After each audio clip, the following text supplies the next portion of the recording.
Tattoo ಅವರ ಆದಾಯ ಎಷ್ಟು? ಒಂದು ದಿವಸಕ್ಕೆ ನಾನೊಂದು 5,000 ದುಡಿದ್ರೆ ಅಂತಂದರೆ ಅದರಲ್ಲಿ 2,500 ಜನಕ್ಕೆ ಕೊಟ್ಟಿರ್ತೀನಿ. ಪರ್ ಮಂತ್ ಒಂದು ಹತ್ತತ್ರ 1 ಲಕ್ಷ ಜನಗಳಿಗೆ ಸೇವೆ ಮಾಡ್ತೀನಿ. ನಾನು ದುಡಿಯೋ ಅರ್ಧ ಸಂಪಾದನೆ ಜನಕ್ಕೆ ಅಂತ.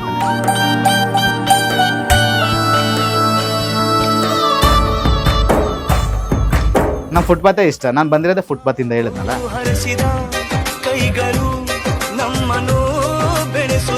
ಇಲ್ಲಿಂದ ಇಲ್ಲಿವರೆಗೂ ಆಕ್ಸಿಡೆಂಟ್ ಆಗಿ ಯಾವುದೋ ಹೊಲಿಗೆ ಬಿದ್ದಿತ್ತು. ಎಷ್ಟು ಟ್ಯಾಟೂ ಶಾಪ್ಗೆ ಹೋದ್ರೆ ಈ ಸ್ಕಿನ್ ಮೇಲೆಲ್ಲ ಆಗಲ್ಲಪ್ಪ ಇದು ಅಂತಂದ್ರಂತೆ. ಅದು ಟ್ಯಾಟೂ ಹಾಕಿದ್ಮೇಲೆ ಅಲ್ಲಿ ಒಂದು ಗಾಯ ಇದೆ ಅಂತ ಗೊತ್ತು ಇಲ್ಲಿಂದ ಇಲ್ಲಿವರೆಗೂ. ಆಮೇಲೆ ಕೈ ಕುಯ್ಕೊಂಡಿರೋ ಲವ್ ಫೇಲ್ಯೂರ್ ಆಗಿ ಕೈ ಕುಯ್ಕೊಂಡಿರೋ ಬರ್ತಾರೆ ಅಂಥವ್ರಿಗೂ ಅಷ್ಟೇ ಅದನ್ನ ಕ್ಲೋಸ್ ಆಗೋ ಥರದ್ದೆಲ್ಲ ಮಾಡ್ಕೊಡ್ತೀವಿ. ನನಗೆ ಚಾಲೆಂಜ್ ಅಂದರೆ ಇಷ್ಟ ಮ್ಯಾಮ್. ಓಕೆ ಸರ್, ಈಗ ಟ್ಯಾಟೂಸ್ಗಳನ್ನು ಹಾಕ್ಸ್ಕೊಳ್ಳೋದ್ರಿಂದ ತುಂಬ ಅಂದರೆ ಲೈಕ್ ಏಡ್ಸ್ ಬರುತ್ತೆ ಅಂತಲೂ ಕೂಡ ಕೇಳ್ಪಟ್ಟಿದ್ದೀವಿ. ಸೊ ಅದಕ್ಕೆ ನೀವು ಯಾವ ರೀತಿ ಪ್ರಿಕಾಷನ್ಸ್ಗಳನ್ನು ತಗೊಳ್ತೀರಾ? ಅಂದರೆ ಎಷ್ಟು ಅಂದರೆ ಹೈಜಿನಿಕ್ ಮೇಂಟೈನ್ ಮಾಡ್ತೀರಾ? ಅಂದರೆ ಇದು ಬಂದು ಸ್ಟ್ರೀಟಲ್ಲಿ ಈಗ ಇಲ್ಲ, ಈಗ ಒಂದು ಸ್ವಲ್ಪ ಎಲ್ಲರೂ ಬದಲಾಗಿದ್ದಾರೆ. ಕಾಲ ಬದಲಾದಂಗೆ ಜನ ಬದಲಾಗ್ತಿದ್ದಾರೆ. ಈ HIV ಆಮೇಲೆ ಸ್ಕಿನ್ ಕ್ಯಾನ್ಸರು ಆಮೇಲೆ ಸ್ಕಿನ್ಗೆ ಸಂಬಂಧಪಟ್ಟಿರೋ ಏನು ಕಾಯಿಲೆ ಬರುತ್ತೆ ಅಂತ ಆರೋಗ್ಯ ಇಲಾಖೆ ಅನೌನ್ಸ್ ಮಾಡಿದಾರಲ್ಲ, ಟ್ಯಾಟೂ ಇಂದ ಬರುತ್ತೆ ಅಂತ. ಅದು ಬಂದ್ಬಿಟ್ಟು ಅಂಗಡಿ ಮಾಡಿರೋರ ಹತ್ರದಿಂದ ಬರಲ್ಲ ಮ್ಯಾಮ್. ಈ ಥರ ಸ್ಟುಡಿಯೋ ಇರೋರ ಹತ್ರದಿಂದ ಆ ಥರ ರೋಗಗಳು ಹರಡೋದು 99.9% ಕಮ್ಮಿ. ಇನ್ನು 1% ಏನೋ ಹೆಚ್ಚು ಕಮ್ಮಿ ಆಗ್ಬೋದು ಅಷ್ಟೇ. ಈ ಸ್ಟ್ರೀಟಲ್ಲಿ ಮಾಡ್ತಾರೆ ಗೊತ್ತಾ, ಅವ್ರಿಗೆ ಸ್ಟ್ರೀಟಲ್ಲಿ ಮಾಡ್ತಾರೆ ಗೊತ್ತಾ, ಜಾತ್ರೆಗಳಲ್ಲಿ ಸ್ಟ್ರೀಟಲ್ಲಿ ಮಾಡ್ತಾರಲ್ಲ, ಅವ್ರು ಬಂದ್ಬಿಟ್ಟು ನೀಡಲ್ಸ್ ಚೇಂಜ್ ಮಾಡಲ್ಲ. ಯಾಕೆಂದರೆ ಅವ್ರು ತೊಗೊಳೋದು ಒಂದು ತೊಗೋತಾರೆ, ಆ ನೀಡಲಲ್ಲಿ ಹಾಕ್ತಾರೆ, ಮತ್ತು ಇನ್ನೊಬ್ರು ನೆಕ್ಸ್ಟ್ ಕಸ್ಟಮರ್ ಬಂದರೆ ಅದೇ ಹಾಕ್ತಾರೆ. ಸೊ ಇವ್ರಿಗೇನ ಸ್ಕಿನ್ ಡಿಸೀಸ್ ಇದ್ದು ಅದು ತಕ್ಷಣ ಇವಾಗ ಹೆಂಗೆ ಅಂತಂದರೆ, ಸ್ಕಿನ್ನಲ್ಲಿರೋದು ಯಾರೋ ಒಬ್ಬರು ಡಾಕ್ಟರ್ ಹತ್ರ ಕೇಳಿದ್ವಿ, ಈ ಸ್ಕಿನ್ನಿಂದ ಬ್ಲಡ್ ಇವಾಗ ಏಡ್ಸ್ HIV ಇರೋವಂಥ ಒಂದು ಪೇಷಂಟಿಂದನೇ ಬ್ಲಡ್ ತೆಗೆದು ಇನ್ನೊಬ್ರು ಬಾಡಿಗೆ ಇಂಜೆಕ್ಟ್ ಮಾಡಿದ್ರು ಅದು ಇಷ್ಟೊಂದು ಟೈಮಿಂಗ್ಸ್ ಇರುತ್ತಂತೆ. ಸೆಲ್ಸ್ ಆ ಸೆಲ್ಸ್ ಬದುಕಿರೋ ಅಷ್ಟೊತ್ತಿಗೆ ಕೊಟ್ಟರೆ ಮಾತ್ರ ಈ ರೋಗ ಅವ್ರಿಗೆ ಟ್ರಾನ್ಸ್ಫರ್ ಆಗೋದು. ಅದು ಒಂದು 2 ನಿಮಿಷ 3 ನಿಮಿಷ ಬಿಟ್ಬಿಟ್ಟು ಇದು ಮಾಡಿದ್ರು ಆಗಲ್ಲ ಅಂತೆ ಅದು. ಸೊ ಈ ಥರ ಇವರು ಜಾತ್ರೆಲಿ ಹಾಕೋರು ಏನೋ ಒಬ್ಬರಾದ್ಮೇಲೆ ಒಬ್ರು ಬರ್ತಾನೆ ಇರ್ತಾರೆ. ಅದು ಇದು ಮಾಡಿಬಿಟ್ಟು ಮಿಕ್ಸೆಡ್ ಆಗ್ಬಿಟ್ಟು ಆ ಥರ ರೋಗಗಳು ಬರ್ತವೆ. ಅದಕ್ಕೆ ಸ್ಟ್ರೀಟಲ್ಲಿ ಟ್ಯಾಟೂ ಹಾಕ್ಸೋರು ಅವರು ಹೊಟ್ಟೆಪಾಡಿಗೆ ಕೂತಿರ್ತಾರೆ. ಸೊ ಸ್ಟ್ರೀಟಲ್ಲಿ ಟ್ಯಾಟೂ ಹಾಕ್ಸೋರು ನೀಡಲ್ ಚೇಂಜ್ ಮಾಡಪ್ಪ, ಇಂಕ್ ಕಪ್ಸ್ ಚೇಂಜ್ ಮಾಡಪ್ಪ, ಗ್ಲೌಸ್ ಹಾಕಪ್ಪ ಅಂತ ಹೇಳಿದ್ರೆ ಹಾಕ್ತಾರೆ. ಅವರು ಒಂದು ಸ್ವಲ್ಪ ಅಂದರೆ ಅವರು ಹೇಳೋಷ್ಟು ದುಡ್ಡು ಕೊಡಲ್ಲ. ನಾವು ಟ್ಯಾಟೂ ಶಾಪಲ್ಲಿ 300 ರೂಪೀಸ್ ಹೇಳೋದನ್ನ ಅವ್ರು 50 ರೂಪೀಸ್ಗೆ ಹಾಕ್ತಾ ಇರ್ತಾರೆ. ಅವ್ರು 50 ರೂಪೀಸ್ ಹಾಕಬೇಕು ಅಂತಂದರೆ ನಾವು 250 ರೂಪಾಯಿ ಏನಕ್ಕೆ ಎಕ್ಸ್ಟ್ರಾ ಚಾರ್ಜ್ ಮಾಡ್ತೀವಿ ಅಂದರೆ ಇದೆಲ್ಲದಕ್ಕೂ ಸೇಸ್ ಮಾಡ್ತೀವಿ. ಇಂಕ್ ಕಪ್ಸ್ ಚೇಂಜ್ ಮಾಡ್ತೀವಿ, ಅದಕ್ಕೆ ಬೇಕಾಗಿರೋ ಎಲ್ಲನೂ ಚೇಂಜ್ ಮಾಡ್ತೀವಿ. ಒಂದ್ಸಲ ಯೂಸ್ ಮಾಡಿದ್ರೆ ಮುಗೀತು. ಮತ್ತು ಅವ್ರಿಗೆ ಕೂಡ ನಾಳೆ ಬಂದರೆ ಹಾಕಲ್ಲ. ಕೆಲವೊಬ್ರು ಹೇಳ್ತಾರೆ, ನನ್ನ ಮಗನೇ ಅವ್ನಿಗೆ ಹಾಕಿದ್ರೆ ನನಗೆ ಹಾಕು ಅಂತಾರೆ. ಹೋಗಯ್ಯ ಅಂತೀನಿ. ಆ ಥರ ಅದು ತಪ್ಪದು. ನಮ್ಮ ಪ್ರೊಫೆಷನ್ ಏನಾಗಲ್ಲ ಹಾಕ್ರಿ ಹಂಗೆ ಅಂತ ನನಗೆ ಕೋಪ ಬಂದ್ಬಿಡುತ್ತೆ ಕೆಲಸದ ವಿಚಾರದಲ್ಲಿ. ನಿಮ್ಮ ಪ್ರಕಾರ ನಿಮ್ಮ ಕೆಲಸದಲ್ಲಿ ನೀವು ಪರ್ಫೆಕ್ಟ್ ಆಗಿರಬೇಕು. ಆಮೇಲೆ ಅಡ್ಜಸ್ಟ್ಮೆಂಟ್ ವರ್ಕ್ ಇದ್ರಲ್ಲಿ ಮಾಡಬಾರ್ದು ಮ್ಯಾಮ್. ಇದು ಒಂಥರ ಡಾಕ್ಟ್ರ್ ವರ್ಕ್ಸ್ ಥರ, ಇದು ಒಂಥರ ಡಾಕ್ಟ್ರು ಮಾಡೋ ಕೆಲಸದ ಥರ ಇದು. ಸೊ ಇದರಲ್ಲಿ ಕರೆಕ್ಟಾಗಿ ಎಲ್ಲನೂ ಚೇಂಜ್ ಮಾಡಿಕೊಂಡು ಎಲ್ಲನೂ ನೀಟಾಗಿ ಮಾಡಿದ್ರೆ ಅದರಿಂದ ಸ್ಕಿನ್ ಕ್ಯಾನ್ಸರ್ ಆಗಲಿ, HIV ಆಗಲಿ, ಇನ್ನೊಂದಾಗಲಿ ಮತ್ತೊಂದಾಗಲಿ ಬರಲ್ಲ. ಸ್ಕಿನ್ ಆ ಇಂಕಲ್ಲಿ ನಾವು ಯೂಸ್ ಮಾಡುವಂಥ ಟ್ಯಾಟೂ ಇಂಕಲ್ಲಿ ಯಾವುದೋ ಇಂಕಲ್ಲಿ ಏನೋ ಮೆಟಲ್ಸ್ ಏನೋ ಪತ್ತೆ ಆಗಿದೆ, ಅದರಿಂದ ಏನೋ ಪ್ರಾಬ್ಲಮ್ ಆಗುತ್ತೆ ಅಂತ ಎಲ್ಲೋ ಒಂದು ಕಡೆ ಹೇಳಿದ್ರು. ಆ ಇಂಕನ್ನು ಆ ಥರ ಏನಾದರೂ ಆ ಥರ ಬರುತ್ತೆ ಅಂದರೆ ಇಂಕನ್ನು ಬ್ಯಾನ್ ಮಾಡಿದ್ರೆ ನಮಗೇನು ಪ್ರಾಬ್ಲಮ್ ಆಗಲ್ಲ, ನಾವು ಬೇರೆದು ಯೂಸ್ ಮಾಡ್ಕೋತೀವಿ. ಸೊ ಆಪ್ಷನ್ಸ್ ಇರುತ್ತೆ. ಅಂದರೆ ನಮ್ಮ ಅಂಗಡಿಗಳಿಂದ ಬರಲ್ಲ ಮ್ಯಾಮ್, ಸ್ಟುಡಿಯೋಗಳಿಂದ ಯಾವುದೇ ಥರ ಸ್ಕಿನ್ ಪ್ರಾಬ್ಲಮ್ ಆಗಲಿ ಇನ್ನೊಂದಾಗಲಿ ಬರಲ್ಲ. ಸ್ಟ್ರೀಟಲ್ಲಿ ಹಾಕ್ಸೋರು ಅವ್ರಿಗೆ ಹೇಳಿ, ಅವ್ರದ್ದು ಹೊಟ್ಟೆಪಾಡೆ ಪಾಪ ಹಾಕ್ಸ್ಬೇಡಿ ಅಂತ ಏನಿಲ್ಲ, ನೀಡಲ್ ಚೇಂಜ್ ಮಾಡಪ್ಪ ಅಂತ ಹೇಳ್ರಿ, ಮಾಡ್ತಾರೆ. ಇಂಕ್ ಕಪ್ಸ್ ಚೇಂಜ್ ಮಾಡಪ್ಪ, ಅವ್ರಿಗೆ ಹಾಕಿರೋ ಇಂಕ್ ನನಗೆ ಹಾಕ್ಬೇಡ, ಎಕ್ಸ್ಟ್ರಾನೇ ತಗೋ ಅಂತ ಹೇಳಿದ್ರೆ ಮಾಡ್ತಾರೆ. ಇವ್ರು ಹೇಳಲ್ಲ, ಹಂಗೆ 50 ರೂಪಾಯಿಗೆ ಹಾಕ್ತಾನಲ್ಲ ಅವನ ಹತ್ರ ಟ್ಯಾಟೂ ಶಾಪ್ ಹೋದ್ರೆ 300 ಕಮ್ಮಿ ಅಂತೇಳಿ ಹಾಕ್ಸ್ಕೋತಾರೆ. ಅದು ಹೆಂಗೆಂಗೋ ಆಗಿ ಏನೇನೋ ನಾನು ಎಂತೆಂಥ ಕೇಸಸ್ ನೋಡ್ಬಿಟ್ಟಿದ್ದೀನಿ ಗೊತ್ತಾ. ಅದು ಹೆಂಗೆಂಗೋ ಇನ್ಫೆಕ್ಷನ್ ಆಗ್ಬಿಡುತ್ತೆ, ಅದು ನೋಡೋದಕ್ಕೆ ಒಂಥರ ಆಗ್ತಾ ಇರುತ್ತೆ. ನಮ್ಗೆ ಅದು ಏನು ಸಜೆಸ್ಟ್ ಮಾಡ್ಬೇಕಂತ ಗೊತ್ತಾಗಲ್ಲ. ನಮ್ಮ ಹತ್ರ ಬರ್ತಾರೆ ತುಂಬ ಜನ, ಅಣ್ಣ ಹಿಂಗೆ ಆಗ್ಬಿಟ್ಟಿದೆ ಏನು ಮಾಡೋದು ಅಂತ. ನಮಗೆ ತಲೆಗೆಟ್ಟು ಹೋಗ್ಬಿಡುತ್ತೆ, ಏನಾಗಿದೆ ಅಂತಲೇ ಗೊತ್ತಾಗಲ್ಲ ನಮಗೆ. ನಾವೇನೋ ಸಜೆಸ್ಟ್ ಮಾಡೋಕೆ ಹೋಗಿ ಅದೇನು ಒಂಥರ ರಿಯಾಕ್ಟ್ ಆಗಿ ನಮ್ಮ ತಲೆ ಮೇಲೆ ಬಂದ್ಬಿಡುತ್ತೆ ಅಂದ್ಬಿಟ್ಟು ಸ್ಕಿನ್ ಡಾಕ್ಟ್ರನ್ನ ಕನ್ಸಲ್ಟ್ ಮಾಡಿ ಅಂತ ಹೇಳ್ತೀವಿ. ಸರ್, ಈಗ ತುಂಬ ಜನ ಅಂದರೆ ಕೈಕಾಲು ಸುಟ್ಕೊಂಡಿರೋರು ಅಥವಾ ಲವ್ ಬ್ರೇಕಪ್ ಆಗಿರೋರು ಈ ರೀತಿ ಅಂತ ಅಂದರೆ ಈ ಥರ ಸಿಚುವೇಶನ್ ಎದುರಿಸಿರೋರು ಬರ್ತಿರ್ತಾರೆ. ಸೊ ಅವ್ರನ್ನೆಲ್ಲ ಹೆಂಗೆ ಹ್ಯಾಂಡಲ್ ಮಾಡ್ತೀರಾ ನೀವು ಅಂತ? ಅಂದರೆ ಟ್ಯಾಟೂ ಹಾಕ್ಸೋದು ರಿಮೂವ್ ಮಾಡೋದು ಆ ಥರದ್ದು ನಮಗೇನು ಗೊತ್ತಾ ಮ್ಯಾಮ್, ಟ್ಯಾಟೂ ಬಂದ್ಬಿಟ್ಟು ಹೆಸರು ಯಾರು ಬೇಕಾದರೂ ಹಾಕ್ತಾರೆ. ನೇಮ್ ಟ್ಯಾಟೂಸು, ನವಿಲ್ಗರಿ ಟ್ಯಾಟೂಸು ಅದೆಲ್ಲ ನಾರ್ಮಲಾಗಿ ಹಾಕ್ತಾರೆ. ನನಗೇನು ಅಂತಂದರೆ ಸ್ವಲ್ಪ ಸೈಕಾಗಿರಬೇಕು. ಚಾಲೆಂಜ್ಗಳು ತೊಗೊಳೋದು ಅಂದರೆ ಸಖತ್ ಇಷ್ಟ ನನಗೆ. ನನ್ನ ಪ್ರೊಫೆಷ್ನಲ್ ನಾನು ಬೋರ್ ಮಾಡ್ಕೊಳ್ಳಲ್ಲ ಯಾವತ್ತು. ಹೊಸ ಚಾಲೆಂಜ್ಗಳು ತೊಗೋತಾ ಇರ್ತೀವಿ. ಯಾರೋ ಬಂದಿರೋರು ಸರಿ ಡಿಸೈನ್ಸ್ ಹಾಕೊಂಡು ನನಗೆ ಸಿಂಪಲ್ ಆಗಿದೆ ಅಂತ ಅನ್ಸಿದ್ರೆ ಇನ್ನೂ ಸಜೆಸ್ಟ್ ಮಾಡ್ತೀನಿ. ಇಲ್ಲೊಂದು ಇದೊಂದು ಹಾಕ್ಸಿ, ಇದು ಪಕ್ಕದಲ್ಲಿ ಇದು ಹಾಕ್ಸಿ, ಸಕ್ಕತ್ತಾಗಿರುತ್ತೆ. ಇವತ್ತಿಗಲ್ಲ ಇನ್ನು 10 ವರ್ಷ ಬಿಟ್ಟರು ನಿಮ್ಗೆ ಅದು ಫ್ರೆಶ್ ಅಂತ ಅನ್ಸುತ್ತೆ ಅಂತ. ನನಗೆ ಚಾಲೆಂಜ್ಗಳಂದರೆ ಇಷ್ಟ. ಬಟ್ ಮೋಸ್ಟ್ ಆಫ್ ಪೀಪಲ್ಸು ಏನಂತಾರೆ ನಮ್ಮ ಸಜೆಷನ್ಸ್ ಕೇಳಲ್ಲ. ಅವ್ರು ಆಲ್ರೆಡಿ ಡಿಸೈಡ್ ಆಗಿ ಬಂದುಬಿಟ್ಟಿರ್ತಾರೆ. ಸೊ ಅವ್ರು ಹೇಳ್ದಂಗೆ ಹಾಕ್ಬೋದು, ನಾನು ಸ್ವಲ್ಪ ಚೇಂಜಸ್ ಮಾಡ್ತೀನಿ ಅಷ್ಟೇ. ಈ ನೀವು ನನ್ನ ವೀಡಿಯೋದಲ್ಲಿ ನೋಡಿರಬೇಕು, ಇಲ್ಲಿಂದ ಇಲ್ಲಿವರೆಗೂ ಆಕ್ಸಿಡೆಂಟ್ ಆಗಿ ಯಾವುದೋ ಹೊಲಿಗೆ ಬಿದ್ದಿತ್ತು. ಎಷ್ಟು ಟ್ಯಾಟೂ ಶಾಪ್ಗೆ ಹೋದ್ರೆ ಈ ಸ್ಕಿನ್ ಮೇಲೆಲ್ಲ ಆಗಲ್ಲಪ್ಪ ಇದು ಅಂತಂದ್ರಂತೆ. ನಾನು ಒಂದು ವೀಡಿಯೋ ನೋಡಿ ಹಾಕಿದ್ದೀನಿ. ಅದು ಟ್ಯಾಟೂ ಹಾಕಿದ್ಮೇಲೆ ಅಲ್ಲಿ ಒಂದು ಗಾಯ ಇದೆ ಅಂತ ಗೊತ್ತು, ಇಲ್ಲಿಂದ ಇಲ್ಲಿವರೆಗೂ ಕ್ಲಿಯರ್ ಮಾಡಿಕೊಟ್ಟೆ. ಆಮೇಲೆ ಕೈ ಕುಯ್ಕೊಂಡಿರೋ ಲವ್ ಫೇಲ್ಯೂರ್ ಆಗಿ ಕೈ ಕುಯ್ಕೊಂಡಿರೋ ಬರ್ತಾರೆ ಅಂಥವ್ರಿಗೂ ಅಷ್ಟೇ ಅದನ್ನ ಕ್ಲೋಸ್ ಆಗೋ ಥರದ್ದೆಲ್ಲ ಮಾಡಿಕೊಡ್ತೀವಿ. ನನಗೆ ಚಾಲೆಂಜ್ ಅಂದರೆ ಇಷ್ಟ ಮ್ಯಾಮ್. ಕೆಲಸದಲ್ಲಿ ಮಾತ್ರ ಚಾಲೆಂಜ್ ಅಂದರೆ ಕೆಲಸದಲ್ಲಿ ಕಾಂಪ್ರಮೈಸ್ ಆಗಲ್ಲ. ನನಗೆ ಇನ್ನೊಂದು, ನನಗೇನೋ ಇವನು ನೋಡೋಕೆ ಸರಿ ಇಲ್ಲ, ಇವನು ಹಂಗೆ ಹಿಂಗೆ ಅಂತ ಕಮೆಂಟ್ ಹಾಕಿದ್ರೆ ಮತ್ತು ಇದು ಮಾಡಿದ್ರೆ ನಾನು ಸಹಿಸ್ಕೋತೀನಿ. ಕೆಲಸದಲ್ಲಿ ಏನೇನು ಮಾಡಿದ್ರೆ ನಾನು ಹೆವಿ ಟ್ರಿಗರ್ ಆಗಿಬಿಡ್ತೀನಿ. ಕೆಲಸದಲ್ಲಿ ಮಾತ್ರ ಟ್ರಿಗರ್ ಆಗಿಬಿಡ್ತೀನಿ ಜಾಸ್ತಿ.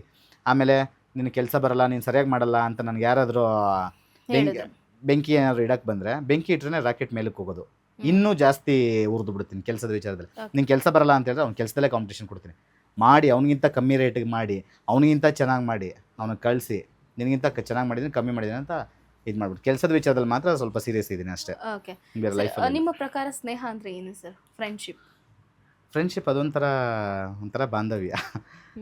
ಫ್ರೆಂಡ್ಶಿಪ್ಪು ನನಗೆ ಜಾಸ್ತಿ ಫ್ರೆಂಡ್ಸ್ ಇಲ್ಲ ಮ್ಯಾಮ್. ಕಡಿಮೆ ಫ್ರೆಂಡ್ಸೇ ಇಲ್ಲ ನನಗೆ. ಆ್ಯಕ್ಚುಲಿ ಫ್ರೆಂಡ್ಸೇ ಇಲ್ಲ. ನಾನು ಯಾರು ಮನುಷ್ಯರನ್ನ ನಂಬೋದೇ ಬಿಟ್ಬಿಟ್ಟೆ ಮ್ಯಾಮ್. ನಂಬೋದೇ ಬಿಟ್ಬಿಟ್ಟೆ. ನಾನೊಂದು ಪರಿಸ್ಥಿತಿಯಿಂದ ಇದು ಮಾಡಿಕೊಂಡು ನಾನು ಯಾವ ಫ್ರೆಂಡ್ಶಿಪ್ಪು ನಂಬಲ್ಲ. ಸೊ ತುಂಬ ಒಳ್ಳೊಳ್ಳೆ ಫ್ರೆಂಡ್ಶಿಪ್ ಇರುತ್ತೆ. ಫ್ರೆಂಡನ್ನು ಎಲ್ಲ ರೀತಿಯಲ್ಲೂ ನೋಡ್ಬೋದು. ಒಂದು ತಾಯಿ ಥರ ನೋಡ್ಬೋದು, ತಂದೆ ಥರ ನೋಡ್ಬೋದು, ಅಣ್ಣನ ಥರ ನೋಡ್ಬೋದು, ತಮ್ಮನ ಥರ ನೋಡ್ಬೋದು. ಫ್ರೆಂಡ್ಶಿಪ್ ಈಸ್ ಗುಡ್ ಬಾಂಡಿಂಗ್, ಅದೊಂಥರ ಸಂಬಂಧ. ಅದ್ರ ಬಗ್ಗೆ ಹೇಳೋಷ್ಟು ನಾನು ತಿಳ್ಕೊಂಡಿಲ್ಲ.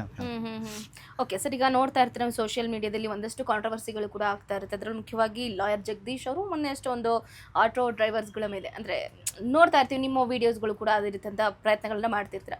ಸೊ ನೀವು ಅದ್ರ ಬಗ್ಗೆ ಏನು ಹೇಳೋಕ್ಕೆ ಇಷ್ಟಪಡ್ತೀವಿ? ಇವಾಗ ಹೇಳಿದ್ರಲ್ಲ, ಅವರು ಏನು ಆಟೋದವ್ರ ಬಗ್ಗೆ ಒಳ್ಳೇದು ಮಾತಾಡಿದಾರ, ಕೆಟ್ಟದ್ದು ಮಾತಾಡಿದಾರ? ಕೈಂಡ್ ಆಫ್ ಲೈಕ್ ಹಿಂಗೆ ಅಂದರೆ ಹುರಿದುಂಬಿಸುವಂಥ.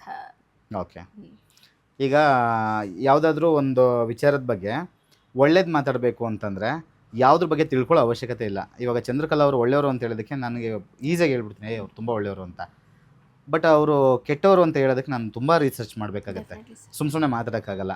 ಸೊ ಈಗ ಆಟೋದವ್ರ ಬಗ್ಗೆ ಒಬ್ರು ಯಾರೋ ಇದು ಮಾತಾಡಿದ್ದಾರೆ ಅಂತ ಹೇಳಿದ್ರೆ, ಈಗ ನನಗೆ ವ್ಯಕ್ತಿ ಗೊತ್ತಿಲ್ಲ, ವ್ಯಕ್ತಿ ಬಗ್ಗೆ ನಾನು ಮಾತಾಡಲ್ಲ. ವಿಷಯದ ಬಗ್ಗೆ ಮಾತಾಡೋಣ ಅಂತಂದರೆ, ಈಗ ಒಂದು ಯಾವುದನ್ನ ಒಂದು ವಿಚಾರ, ಇವಾಗ ಕತ್ಲಾದ್ರೇ ಬೆಳಕಿನ ವ್ಯಾಲ್ಯೂ ತಿಳಿಯೋದು ನಮಗೆ. ನಿಜ. ಯಾರನ್ನ ಟ್ರಿಗರ್ ಮಾಡಿದಾಗಲೇ, ಇವಾಗ ಬೇರೆ ಹೊರಗಿನ ದೇಶದವರು ಟ್ರಿಗರ್ ಮಾಡಿದಾಗಲೇ ನ್ಯೂಕ್ಲಿಯರ್ ಬಾಂಬ್ ಹೆಂಗೆ ರಿಯಾಕ್ಟ್ ಆಗುತ್ತೆ ಅಂತ ನಾವು ನೋಡೋಕ್ಕಾಗಲ್ಲ. ಸೊ ಈಗ ಅರ್ಜುನ ಬಂದು ಕೃಷ್ಣನಿಗೆ ಪ್ರಶ್ನೆಗಳು ಕೇಳಿ ಟ್ರಿಗರ್ ಮಾಡಿದ್ದಕ್ಕೆ ಕೃಷ್ಣ ವಿಶ್ವರೂಪ ದರ್ಶನ ತೋರಿಸ್ತಾರೆ. ಸೊ ಈಗ ಯಾರಾದ್ರೂ ಒಬ್ರು ಇವಾಗ ಆಟೋದವ್ರ ಬಗ್ಗೆ ಏನೋ ಮಾತಾಡಿದ್ದಾರೆ ಅಂತಂದ್ರೆ, ಈಗ ನೆಕ್ಸ್ಟ್ ಆಟೋದವ್ರು ಸರ್ದಿ ತಾವೇನು ಅಂತ ತೋರಿಸೋದಕ್ಕೆ ಅವರೊಂದು ವಿಶ್ವರೂಪ ದರ್ಶನ ತೋರಿಸ್ಬೋದು, ಪ್ರಪಂಚ ಪ್ರೂವ್ ಮಾಡ್ಬೋದು, ಇನ್ನೂ ಗೊತ್ತಿಲ್ಲದಿರೋ ವಿಚಾರಗಳು ತಿಳ್ಕೊಂಡಂಗಾಗತ್ತೆ.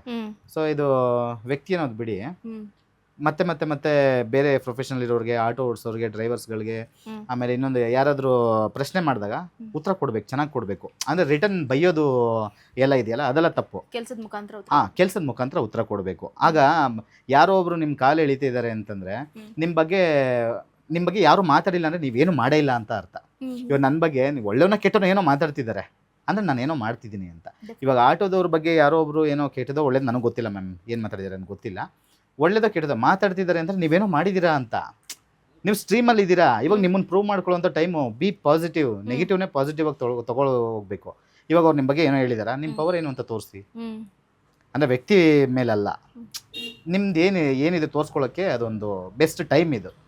ನನಗೇನೋ ಈ ಥರ ಯಾರಾದರೂ ನೀನು ಸರಿ ಇಲ್ಲ ಅಂತ ಏನೋ ಬೈದರು ಅಂತಂದರೆ ಅಫ್ಕೋರ್ಸ್ ಆ ಥರನೇ ಇರುತ್ತೆ. ಏನೋ ಸ್ಟೇಟ್ಮೆಂಟ್ಸ್ ಅಂತಾರೆ ಅದೇ ಥರ ಇರುತ್ತೆ. ನೀನು ಸರಿ ಇಲ್ಲ ಅಂತ ನಾನು ಪ್ರೂವ್ ಮಾಡ್ಕೊಳ್ಳೋಕ್ಕೆ ಒಳ್ಳೆ ಟೈಮ್ ಸಿಕ್ತು ಅಂತ ಅನ್ಕೊತೀನಿ. ಪ್ರೂವ್ ಮಾಡ್ಕೊಬಿಡ್ತೀನಿ, ನಾನು ಪ್ರೂವ್ ಮಾಡ್ಕೊಬಿಡ್ತೀನಿ. ಆ ಥರ ಇವಾಗ ಆಟೋ ಡ್ರೈವರ್ಸ್ಗಳಿಗೆ ಏನು ಟೈಮ್ ಬಂದಿದೆ, ಅವ್ರು ತೋರಿಸ್ಬೇಕು ನಮ್ಮ ಏನು ಯಾವ ವಿಚಾರದಲ್ಲಿ ಅವ್ರು ನಮಗೆ ವಿರೋಧವಾಗಿ ಮಾತಾಡ್ತಿದ್ದಾರೋ ಆ ವಿಚಾರದಲ್ಲಿ ನಾವು ಹಂಗಿಲ್ಲ ಅಪ್ಪ ಹಿಂಗೆ ಅಂತ ಅವ್ರ ಹತ್ರ ಹೋಗಿ ಜಗಳ ಮಾಡೋದಲ್ಲ, ಜನಗಳ ಹತ್ರ ತೋರಿಸೋದು. ಜನ ಜನಕ್ಕೆ ಡಿಸೈಡ್ ಚೆನ್ನಾಗಿ ಮಾಡ್ತಾರೆ, ಇದು ಸರಿನಾ ಇವಂದು ತಪ್ಪ ಅಂತೇಳಿ ಚೆನ್ನಾಗಿ ಡಿಸೈಡ್ ಮಾಡ್ತಾರೆ. ಸೊ ಈಗ right time to prove it ಅಷ್ಟೇ. ಇನ್ನು ಫೈನಲ್ ಆಗಿ ಕ್ವಶನ್ ಅಂತಂದ್ರೆ, ಟ್ಯಾಟೂ ಗೋಸ್ಟ್ ಅವರ ಆದಾಯ ಎಷ್ಟು? ಟ್ಯಾಟೂ ಗೋಸ್ಟ್ ಅವರ ಆದಾಯನ ಲೆಕ್ಕ ಹಾಕಿಲ್ಲ. ಅಂದರೆ ಓಕೆ, ಲೆಕ್ಕ ಹಾಕಿಲ್ಲ. ಓಕೆ, ನೀವು ಲೆಕ್ಕ ಆಗದಿರೋಷ್ಟು ಬೆಳೀರಿ, ನಮ್ಗಿನ್ನೂ ಖುಷಿನೇ. ಬಟ್ ಮಿನಿಮಮ್ ಅಂತಂದರೆ okay madam, I am satisfied this salary ಅಂತಂದರೆ ಅಷ್ಟು. ನನ್ನ ಒಂದು ಸಂಬಳ ತುಂಬ ಕಮ್ಮಿ. ಏನೋ ಒಂದು ಹಂಗು ಹಿಂಗು ಒದ್ದಾಡ್ಕೊಂಡು ಪದ್ದಾಡ್ಕೊಂಡು ಇದು ಹೆಂಗೆ ಹೇಳೋದು ಹೆಂಗೂ ಕಮ್ಮಿನೇ ಇಲ್ಲ ಬಿಡಿ ಹೇಳಿ ಮ್ಯಾಮ್. ಸರ್, ತೊಂದರೆ ಇಲ್ಲ, ನೀವು ಕಮ್ಮಿನೇ ಹೇಳಿ ಪರವಾಗಿಲ್ಲ. ಒಂದು ಹಾ. ಆದಾಯ ಎಷ್ಟು ಅಂತ ಹೇಳೋದಕ್ಕಿಂತ ಮುಂಚೆ ಅದ್ರ ಹಿಂದೆ ಇರೋ ಶ್ರಮ ಎಷ್ಟು ಅಂತ ಹೇಳ್ತೀನಿ. ನಾನು ಬೆಳಗ್ಗೆ 5:30 ರಾತ್ರಿ 1:30 2 ಗಂಟೆವರೆಗೂ ಕೆಲಸ ಮಾಡ್ತೀನಿ. Okay. ನನಗಿರೋಷ್ಟು ಟೆನ್ಷನ್ಸು ಹ್ಮ್.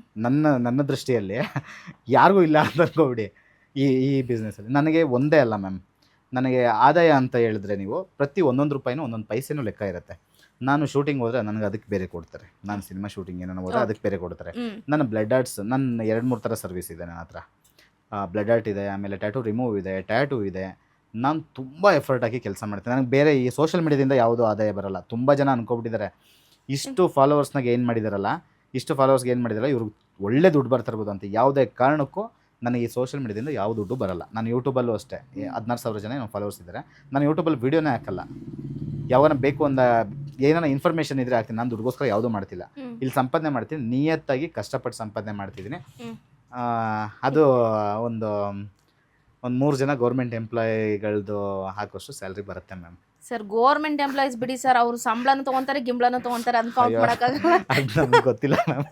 ಓಕೆ ಸರ್, ಅಂದ್ರೆ ಒಂದು 2 ಲ್ಯಾಕ್ ಅಂತ ಅನ್ಕೊಳ್ಳೋದ ಪರ್ ಮಂತ್? ಇನ್ನು ಜಾಸ್ತಿನೇ ಅಂದ್ರೆ ಒಂದು 5 lac?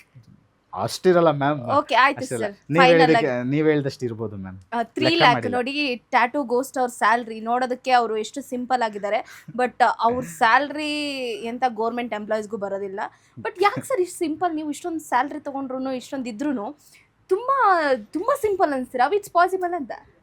Everything is possible, nothing is impossible. ಯಾಕೆಂದ್ರೆ ನಮ್ಗೆ ನೋಡಿ ಸರ್, ಸ್ವಲ್ಪ ದುಡ್ಡು ಬಂದ್ರೆ ಒಂದ್ ಸ್ವಲ್ಪ ಹಂಗೋ ಹಿಂಗೋ ಆಡ್ತೀವಿ, ಬಟ್ ನೀವು ಇಷ್ಟೊಂದೆಲ್ಲ ಇದ್ರೂ ದುಡ್ಡು ಅನ್ಸ್ತೀರಾ? ಹಾ ದುಡ್ಡು ಬಂದು ನನ್ನ ಸಂಪಾದನೆ ಜಾಸ್ತಿ ಇದೆ, ಹಾ ನಾನು ಯಾವುದು ಉಳಿಸ್ಕೊಳ್ಳೋದ.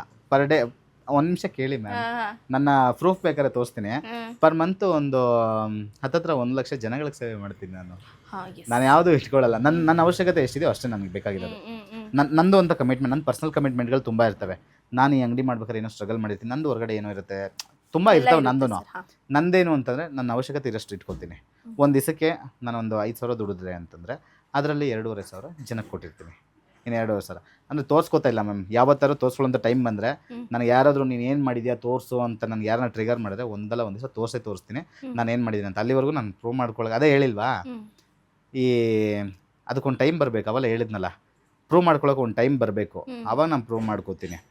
ಸೊ ನಾನು ದುಡಿಯೋ ಅರ್ಧ ಸಂಪಾದನೆ ಜನಕ್ಕೆ ಅಂತಲೇ ಮಾಡ್ತೀನಿ. ಅದರಲ್ಲೂ ತುಂಬ ಜನ ನನಗೆ ಲಕ್ಷ ಮೆಸೇಜ್ ಬರುತ್ತೆ, ಏನೋ ಪ್ರಾಬ್ಲಮ್ ಹೇಳ್ಕೊತಾರೆ. ಜನಗಳಿಗೆ ಪ್ರಾಬ್ಲಮ್ ಹೆಂಗಿದೆ ಅಂತಂದರೆ 500 ರೂಪಾಯಿ ಪ್ರಾಬ್ಲಮ್ಸ್ ಇರುತ್ತೆ ಕೆಲವರಿಗೆ. ಅದು ನನಗೆ ಮೆಸೇಜ್ ಮಾಡ್ತಾರಲ್ಲ, ಅಣ್ಣ ನನಗೆ 500 ರೂಪಾಯಿ ಸಹಾಯ ಮಾಡು ಅಂತ. ಆ ಮೊಬೈಲ್ನ ತೊಗೊಂಡೋಗಿ ಕಷ್ಟಕ್ಕಂತ ಹಿಂಗೆ ಕೊಟ್ಬಿಟ್ರೆ ಒಂದು 500,000 ಕೊಡ್ತಾರೆ. ಆಗತ್ತಿದು. ಬಟ್ ಜನ ಅದು ಏನಕ್ಕೆ ಕೇಳ್ತಾರೋ ಗೊತ್ತಿಲ್ಲ. ನಾನಂತೂ ಒಳ್ಳೇದೋ ಕೆಟ್ಟದೋ, ಸುಳ್ಳು ಹೇಳ್ತಾರೋ ಸತ್ಯ ಹೇಳ್ತಾರೋ ನಂಗೆ ಗೊತ್ತಿಲ್ಲ. ಅವ್ರ ಕಷ್ಟ ಹೇಳ್ತಿದ್ದಾರೆ ಅಂತಂದರೆ, ಯಾರೋ ಒಬ್ಬ ವ್ಯಕ್ತಿ ನಿಮ್ಮ ಹತ್ರ ಬಂದು ಅವ್ರ ಕಷ್ಟಗಳನ್ನ ಹೇಳ್ಕೊತಿದ್ದಾರೆ, ಅವ್ರ ನೋವುಗಳನ್ನ ಹೇಳ್ಕೊತಿದ್ದಾರೆ ಅಂತಂದರೆ, ಫಸ್ಟ್ ಆಫ್ ಆಲ್ ನಾವು ದೇವ್ರ ಹತ್ರ ಹೇಳ್ಕೊತೀವಿ. ಅವ್ರು ಬಂದು ನಮ್ಮ ಹತ್ರ ಹೇಳ್ತಿದ್ರೆ ಅವ್ರ ದೃಷ್ಟಿಯಲ್ಲಿ ನಾವೇನೋ ಆಗಿರ್ತೀವಿ. ಸ್ವಲ್ಪ ಆ ರೆಸ್ಪಾನ್ಸಿಬಿಲಿಟಿ, ಅವ್ರು ಸತ್ಯ ಆದರೂ ಹೇಳಿ ಸುಳ್ಳಾದರೂ ಹೇಳಿ ಕರ್ಮ ನೋಡ್ಕೊಳುತ್ತೆ. ನನ್ನ ಹತ್ರ ಸುಳ್ಳು ಹೇಳಿ ನಾನು ಕಷ್ಟಪಟ್ಟು ದುಡಿದಿರೋಂಥ ದುಡ್ಡಲ್ಲಿ 1 ರೂಪಾಯಿ ಅವ್ರು ತಿಂದರು, ನಾನು ಆಮೇಲೆ ಫಸ್ಟೇ ನಾನು ಒಂಥರ ಮನುಷ್ಯ, ನಾನು ಹೊಟ್ಟೆ ಉರಿತು ಅಂತಂದರೆ ಮತ್ತು ಅವ್ರು ನಾನು ದುಡ್ಡು ತಿಂದಿರೋರು ಅದು 10ರಷ್ಟು ಕತ್ತಬೇಕಾಗತ್ತೆ ಇನ್ನೊಂದು ಕಡೆ, ಹಂಗೆ ಆಗ್ಬಿಡುತ್ತೆ. ಸೊ ಹಂಗಾಗಿ ಸತ್ಯನೋ ಸುಳ್ಳ ಮ್ಯಾಮ್ ನನ್ನ ಕೈಲಿ ಆದಷ್ಟು ಮಾಡ್ತಾಯಿದ್ದೀನಿ. ಆಮೇಲೆ ವಾರಕ್ಕೊಂದು ಸೇವೆ ಮಾಡೋದು ಅಂತ ನಾನು ಒಂದು ಕಾನ್ಸೆಪ್ಟ್ ಮಾಡ್ಕೊಂಡಿದ್ದೆ. ಯಾಕಂದ್ರೆ ಅವಾಗ ಸ್ವಲ್ಪ ಸಂಪಾದನೆ ಕಮ್ಮಿ ಇತ್ತು. ಈಗ ಬಂದು ನಾನು ಆಫರಲ್ಲಿ ಕೆಲಸ ಮಾಡ್ತಿದ್ದೀನಿ, ಆಫರ್ ಬಿಡ್ತೀನಿ. ಆಮೇಲೆ ನಿಮಗೆ ನಾನು ಹೇಳಿದ್ದು ಸಂಪಾದನೆ ಅಲ್ಲ, ಒಂದು ಕ್ಲಾರಿಟಿ ಅಲ್ಲ. ನನ್ನ ಸಂಪಾದನೆ ನೀವು ಹೇಳಿದ್ರಲ್ಲ, ರೊಟೇಷನ್ ಬಂದ್ಬಿಟ್ಟು ಹತ್ತತ್ರ ಒಂದು 5 ಲಕ್ಷ ಇದೆ ನಂದು. ಬಟ್ ಲಾಭ ಬಂದ್ಬಿಟ್ಟು ತುಂಬ ಕಮ್ಮಿ. ನಮ್ಮದು ಮೆಟೀರಿಯಲ್ ಕಾಸ್ಟ್ ಜಾಸ್ತಿ ಇರುತ್ತೆ.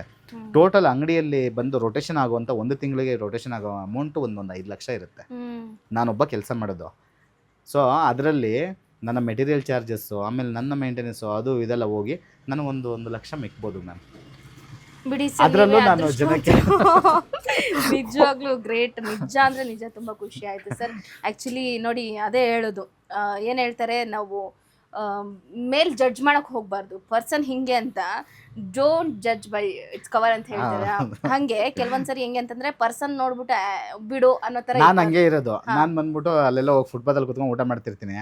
ಬರ್ತಾರೆ, ಈ ನನ್ನ ಮಗ ವಿಡಿಯೋದಲ್ಲಿ ಅಷ್ಟು ಶೋ ಆಫ್ ಮಾಡ್ತಾರೆ. ಇಲ್ಲಿ ಫುಟ್ಪಾತಲ್ಲಿ ಕುತ್ಕೊಂತೀನಿ. ಅವ್ರಿಗೆ ನಾನು ಪ್ರೂವ್ ಯಾಕೆ ಮಾಡ್ಕೋಬೇಕು? ನಾನು ಫುಟ್ಪಾತಲ್ಲಿ ಇಷ್ಟ, ನಾನು ಅಲ್ಲಿ ತಿಂತೀನಿ.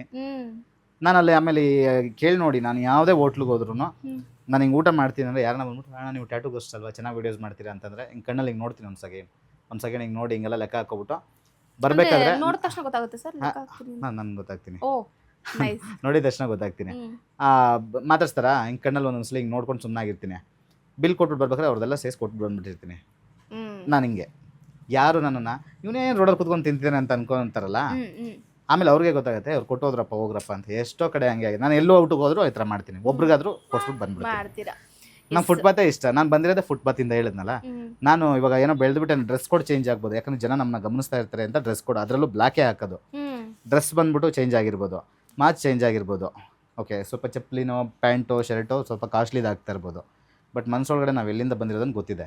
ಮತ್ತೆ ಹೋದ್ರು ಅಲ್ಲಿಗೆ ಹೋಗೋದು ನಾವು, ಮತ್ತೆ ಬರೋ ಇದಿದೆ. ಮನುಷ್ಯ ಬಂದಿರೋ ಆದಿ ಮರಿಬಾರ್ದು. ದುಡ್ಡು ಬಂತು ಅಂತ 5 ಸ್ಟಾರ್ ಹೋಟ್ಲಲ್ಲಿ ಕುತ್ಕೊಂಡು ಹೋಗೋ ಊಟ ಮಾಡಿದ್ರೆ ಅಲ್ಲೂ ಹೊಟ್ಟೆ ತುಂಬೋದು. ಹೊಟ್ಟೆ ಹಸ್ದಾಗ ಮನುಷ್ಯನ 5 ಸ್ಟಾರ್ ಹೋಟ್ಲ್ ಆದ್ರೂ ಫುಟ್ಪಾತ್ ಏನೋ ಹೊಟ್ಟೆ ಹಸೆವರೆಗೂ ಊಟ ಮಾಡಲ್ಲ ಮ್ಯಾಮ್. ನಾನು ಅನ್ನದ ಬೆಲೆ ಗೊತ್ತಾಗ್ಬಿಟ್ಟಿದೆ. ಹೊಟ್ಟೆ ಹಸಿಬೇಕು ತುಂಬ, ಅವಾಗ ಊಟ ಮಾಡ್ತೀನಿ. ಅವಾಗ ಯಾವ್ದು ಕೊಟ್ಟರು ತಿಂತೀನಿ. ನನಗೆ ಫುಟ್ಪಾತ್ ಇಷ್ಟ. ನಾನು ಫುಟ್ಪಾತಲ್ಲೇ ಜನಕ್ಕೆ ಜಾಸ್ತಿ ಸಿಗೋದು, ಬಿಟ್ರೆ ಸ್ಟುಡಿಯೋ ಅಷ್ಟೇ. ಭಾಳ ಅಂದರೆ ಭಾಳ ಖುಷಿ ಆಯಿತು ಸರ್. ಆ್ಯಕ್ಚುಲಿ ನಿಮ್ಮ ಪ್ರಿಷಿಯಸ್ ಟೈಮನ್ನು ನಮಗೆ ಕೊಟ್ಟಿದ್ದೀರಾ. ಆ್ಯಂಡ್ ಆಲ್ಸೋ ನೀವು ಏನು ಅಂತ ನಮಗೆ ತಿಳಿಸ್ಕೊಡುವಂತಹ ಪ್ರಯತ್ನ ಕೂಡ ನೀವು ಮಾಡಿದ್ದೀರಾ. ಆ್ಯಂಡ್ ನಾವು ಮಾಡಿದ್ದೀವಿ. ನಾನೇನು ಮಾಡಿಲ್ಲ, ಜನಗಳು ನೋಡೋರಿದಲ್ಲ ಅವ್ರು ಜಡ್ಜ್ ಮಾಡ್ತಾರೆ. ಅವ್ರು ಜಡ್ಜ್ ಮಾಡಿದ್ರೆ ಕರೆಕ್ಟಾಗೇ ಮಾಡಿರ್ತಾರೆ. ಏನು ಬೇಕಾದ್ರೂ ಜಡ್ಜ್ ಮಾಡ್ಕೊಳ್ಳಿ. Yes sir, definitely. Thank you so much sir. ಇಲ್ಲಿವರೆಗೂ ಇದ್ದು ನಮ್ಮ ಕಾರ್ಯಕ್ರಮದಲ್ಲಿ ಇಷ್ಟೊತ್ತು ಮಾತಾಡಿದಿರಾ. Thanks a lot sir. ನಿಮಗೂ ಕೂಡ thank you so much. Yes, ನೋಡಿದ್ರಲ್ಲ ವೀಕ್ಷಕರೇ, ಇದಾಗಿತ್ತು ಇವರಿಗಿನ ವಿಶೇಷ ಕಾರ್ಯಕ್ರಮ. ನೋಡ್ತಾರೆ ಸ್ಪೀಡ್ ನ್ಯೂಸ್, ಸುದ್ದಿ ನಿಮ್ಮದು, ವೇಗ ನಮ್ಮದು.